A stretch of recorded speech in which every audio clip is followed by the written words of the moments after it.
Well, I found myself in the hospital talking to my dad about accounts and what he wanted to have happen. And that was time that I enjoyed spending with him, but I much rather would have spent it with him as Hmm. opposed to talking about logistical things like, hey, Adam, I want to tell you this so your mom knows this. We've all heard the story of people on their deathbed saying, I wish I didn't work as much. You never hear anybody say, I wish I worked more. Right. Right. And that's really what this is I wish I had the opportunity to spend more time with friends and family. I'm making a concerted effort to do that now because of this. I'm spending time while I still have mental capacity to get everything in order as best I can. And it goes far beyond just legal planning. What if the truth came in a gel cap and we could just pop it in our mouths and forget about it? Well, it doesn't. And we can't. But we can laugh in the face of reality while plotting our survival. Welcome to the Truth Tastes Funny podcast.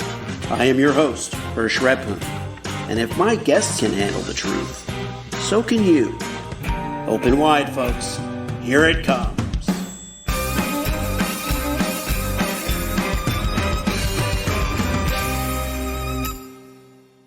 Today on Truth Tastes Funny, I'm speaking with Adam Zuckerman. Adam Zuckerman is, among other things, the newly minted co-creator of a couple of card games, One More Story and Nothing Left Unsaid. And what's interesting about these card games is you definitely play them with people with whom you want to have an end of life discussion. And of course, we will delve into some other issues. But Adam, first of all, welcome to the show. It's great to be here, Hirsch. Thanks for having me.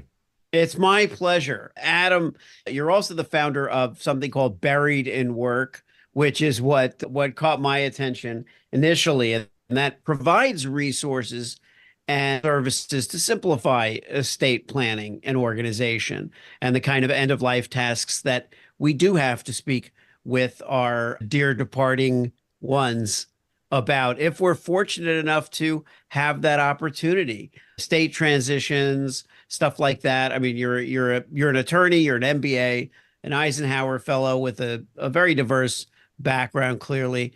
But tell us about the card games. Let's start there. Yeah, so the first card game is called One More Story, and it was born out of a conversation I actually had with my father when he was in the hospital. Myself, he was in the bed, my family was around, and we just started telling stories. Dad, tell us one more story about when you were a kid. Tell us one more story about growing up. And I realized that having these conversations for a lot of people can be difficult, especially in times of stress. So we developed a card game. We worked with some clinical social workers as well. The first one, One More Story. And it's a series of 126 prompts that you can utilize to start conversations in a group setting or targeted at one individual so you can capture those memories right before something happens. And you don't have to wait until somebody's old to use it or someone's sick to use it. People are actually picking it up now so they can sit around their house and just have conversations with their friends. The second game is a little bit more serious. It's called Nothing Left Unsaid. And it takes a lot of the information that's available on the Buried in Work website, that's checklists and guides, and ask questions that are really important for estate transition and end of life. So, do you have a will? Do you have a trust? Do you have a healthcare agent? Do you have power of attorney? Where is your will? How do you want your funeral to be organized? Do you want pallbearers? Like all the things that are really difficult for people to think about. This makes it very, very easy and accessible. And of course, you have to tell us a little bit about how you came to create Buried in Work to begin with. All right. It is an unexpected journey for me. Like you said, I've got a somewhat unusual background, attorney, MBA. I've worked in big companies like Discovery and Anheuser-Busch. I worked in startups and clean energy across the gamut. And I had just resigned from a previous job and thought I'd be relaxing for a little bit before I went and found my next occupation, next job. And my dad was at my house and we were doing woodworking in the basement. And he walks up the stairs and he goes, Adam, I'm tired. And normally, if first you say I'm tired, I say I'm tired, it means I want to go home and take a nap. When my Right. dad says it, it means you have to go to the doctor because 6.5 years prior to that, he was diagnosed for the first time with leukemia. So we were very fortunate. I actually donated bone marrow to him. We got some extra time. It came back. We put him into relapse or remission rather. And this time, the third time, it didn't work out so great. So he went Yeah. back to the doctor. He went to the hospital on Thursday, and then 12 days later, he passed away. So far Yeah. too. And I was executor in the will. I clearly had a little bit of time because I just resigned from my position. And I started taking very detailed and copious notes about everything I was doing in the process, helping organize the accounts for my mom, helping to understand what was where. And when I met with my mom's financial planner to show her what I was doing, at the end of the conversation, she said it was the most comprehensive transition she'd ever seen in her life. And I had to do. Right. So I talked to some friends, and next thing I knew, we had a website. And next thing I know, we're building out a online resource hub, which has been described as the equivalent of the Knot for wedding industries, but for end of life planning, for estate planning and organization. And we want people to come to us, get the information that they need. And if you're a do-it-yourselfer, get organized. And if they need help, we've got guided approaches that can help you out. And the reality is that estate transition is hard. On average, it takes 570 hours to do. And I don't know about you, but finding 570 hours for a lot of people is pretty difficult. And we want to reduce that. So that's what Buried in Work is. Yeah. And there's a couple interesting things that are going on here. One is that we're living in an age where in many ways people are living longer. People are seeking to live more fulfilling lives post what would traditionally be called retirement. Some people aren't retiring at all. Some people are trying to create lives for themselves that feel more like a vacation or doing what they love. And that dovetails rather nicely, I think, with the notion of estate planning as being something that we don't have to put off.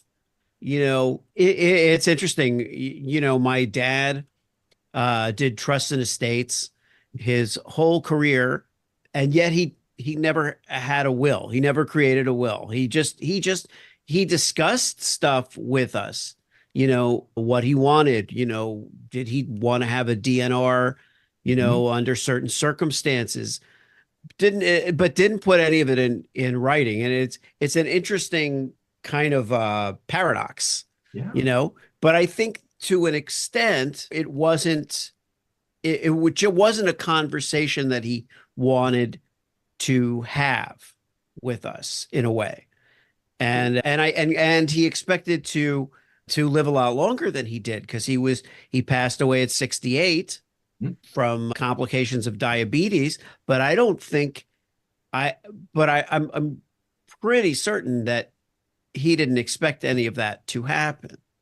He's not alone in that respect. So 2/3 of Americans don't have a will or a trust, but 100% of Americans actually have an estate plan.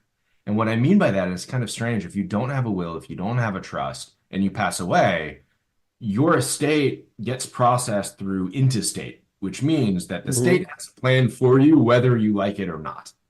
So it's better to start getting organized before you have to, before things end up the way that it does for everybody in someone's passing eventually. Because if you don't take those steps, someone else is going to dictate what happens for you. I cannot tell you the number of times I've heard stories just like yours where, oh, well, I'm going to do it later, and then something happens. And the reality is it's better just to start now. What a lot of people don't recognize is that the demographics in the country are shifting so dramatically right now. Every day, 10,000 people turn 65. That means that by the end of the decade, the number of people over 65 is going to double. For the first time ever, Wow. there'll be more people over the age of 65 in America than under. That women are outliving men by 5.8 years if they're married.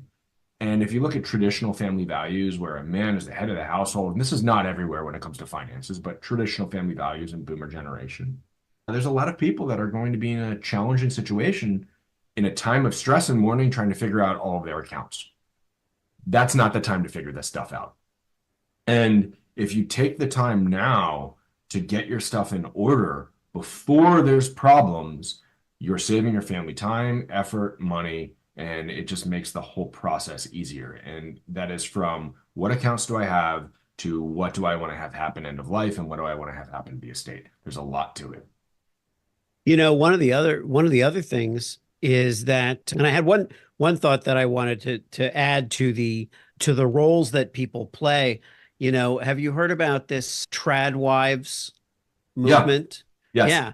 So it's like, the dynamics just around everything are shifting because there are preferred lifestyles on every end of the spectrum, and roles that parents play and roles that wives and husbands play, and who's responsible for taking care of the finances, who's responsible for the family. Yeah, what were you going to say? It's trad life, traditional life. Right. I think that it's important for us to think that you're unique just like everybody else. And it doesn't matter if you are a trad wife or not, if you're in a relationship, same sex, it doesn't matter. The reality is that you just have to be organized. So whoever comes after you, if it's spouse, children, heirs, executor, administrator, it doesn't matter who, they have the information they need to step in if you're incapacitated or something happens to handle things. I have plenty of friends where the women in the relationship are far more competent in finances than the men. And I think that's absolutely fantastic. What a lot of people are missing, though, is they think that they can put this stuff off towards later. And it is such a complicated process that is beyond a moment in time that you have to revisit it. You have to think about it. You have to really first get your information in order. So the analogy is you're baking a cake. If I invite you over to my house, Hersh, to make a cake, and we don't have a recipe and we don't have ingredients, it's going to be pretty hard to make that cake. But that's effectively what's happening with people is they're going to invite you over to make a cake. You have to make the cake. You don't know what ingredients you need to make. And I'm not even going to tell you that I'm around to help you because I'm not around anymore. And we need to make it so the family, when they're invited over to make that cake, they have the information, they know what needs to happen, and it's just following that recipe to make it a lot easier. Yeah. And the other thing that I was going to mention is that there's this stereotype of, the reading of the will, the person who's, the patriarch or the decedent has somehow kept their wishes secret from everybody but their lawyer. My dad did the opposite in that he made his wishes very well known, and there were no disputes or any kind of issues around it, no family problems around it. Maybe there's something to that. He didn't vocalize that as a reason, but he was a lawyer, so it was the opposite, right? There was no mystery about that stuff, so no one even had to think about it. But it was but it also struck me as interesting that he did that for so many other people and then didn't feel the need to do it for himself. But this idea of the mystery aspect, because that's the first thing that came to mind with the card games.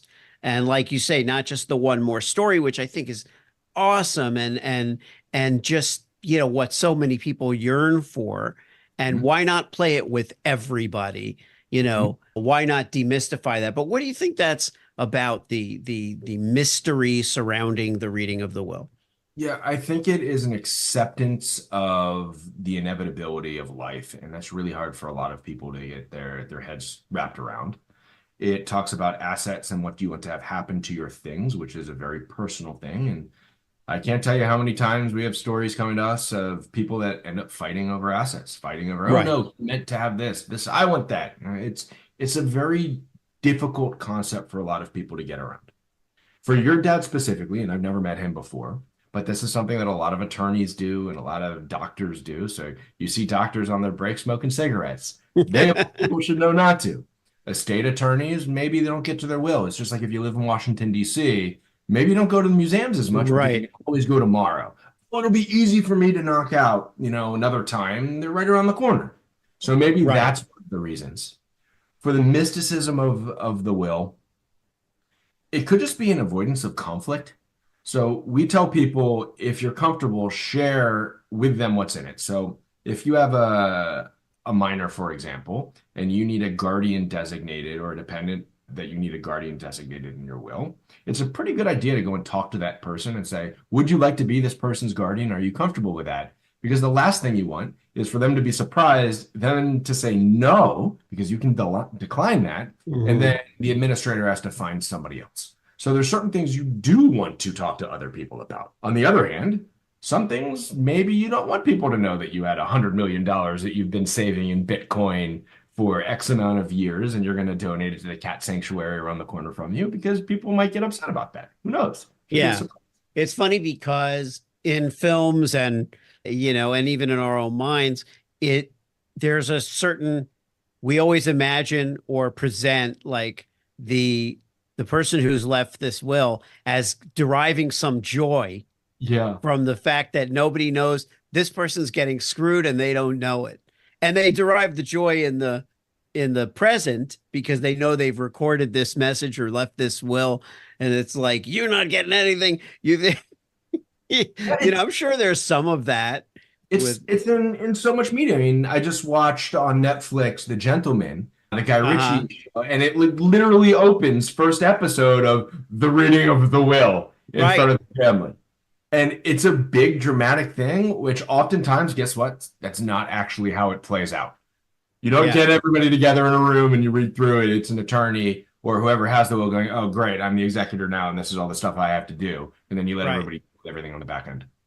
Yeah, that's funny. I started watching that the other night, but I don't know what happened. I get distracted and I switched to something else, but I love Guy Ritchie, so I'm interested to watch that because I started getting drawn into that scene and then had to shift gears, and I was like, oh, this is like, I know this is going to be like a funny thing with Guy Ritchie.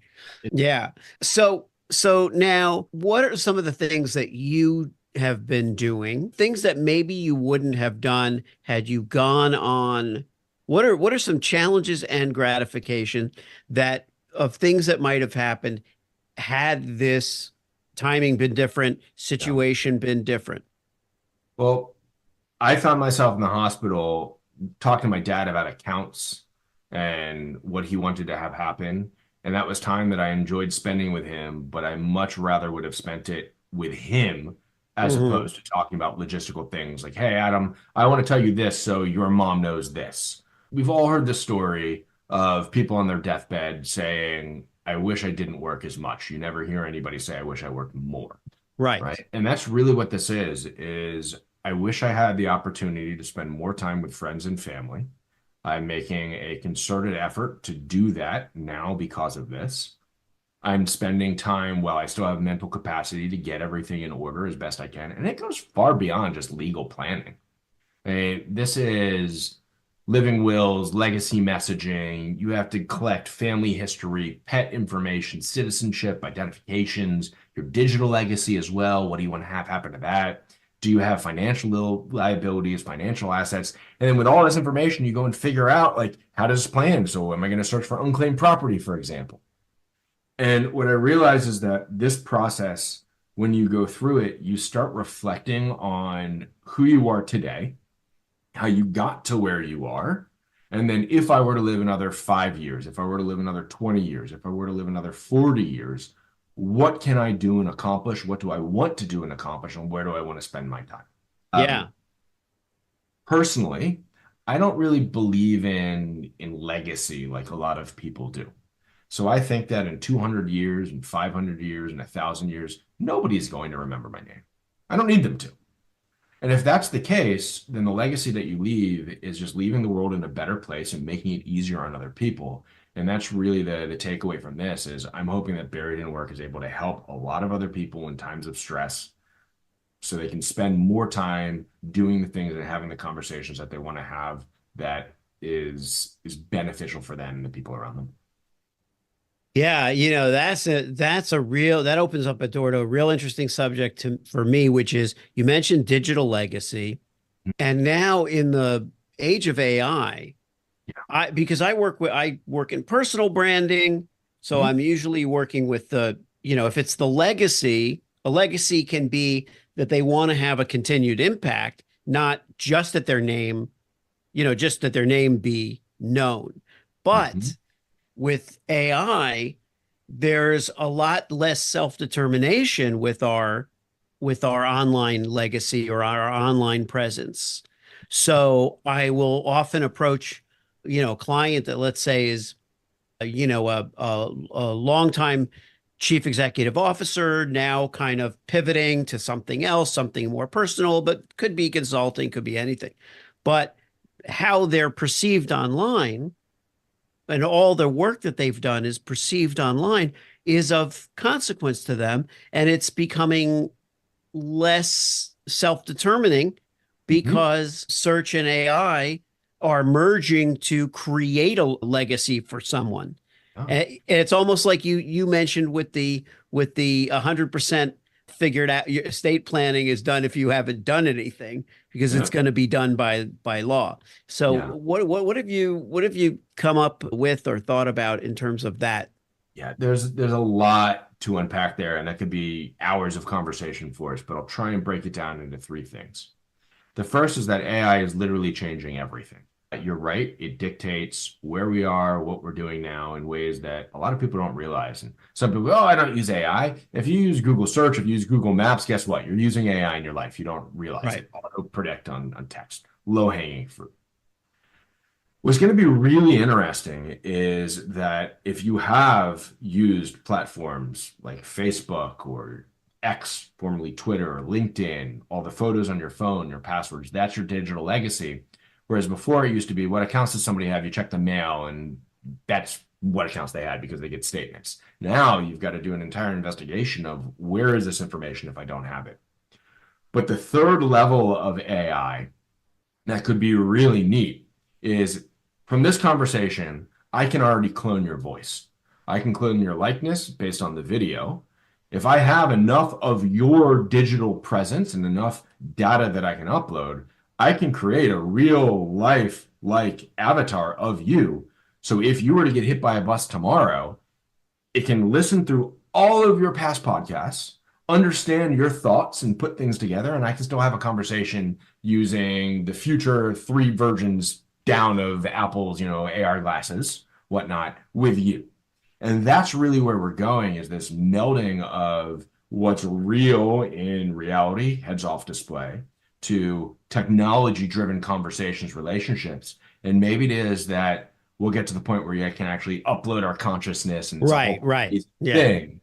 But the reality is that in the now in the present, without having the tech overlay, we have to be mindful of where we're going. And then we get to play with the fun technology-based innovations that are going to impact us going forward. And every industry, including end-of-life industry, is going to be impacted. But maybe because of that, my niece and nephew and their kids and their kids' kids, they'll actually be able to have a conversation with me like this, but with my digital legacy avatar that has yet to be created. Who knows? Right. Which lends itself to the question of, and did you see that documentary series Year 1 Million? No, Okay, no. so check it out. The concept of it, I think I want to say it's on Apple TV. It might be HBO. But basically the idea is that it's a documentary, but also a kind of almost a playful scenario building thing, where you have, the same way you would have recreations in a crime Mhm, documentary, mhm. you reenactments. This has enactments of what might be the case when we can upload our brains to computers, and are people going to want to do it? And it interviews people. Young people, do they want to do it?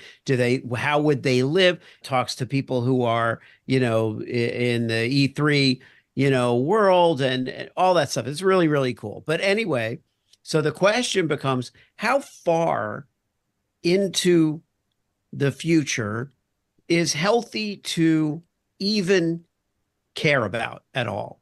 You know what I mean? Like that's what I find myself thinking about a lot. Now, sometimes it's brought on by stress from just the news, the world, just stuff like that, politics, just global stuff. Yeah.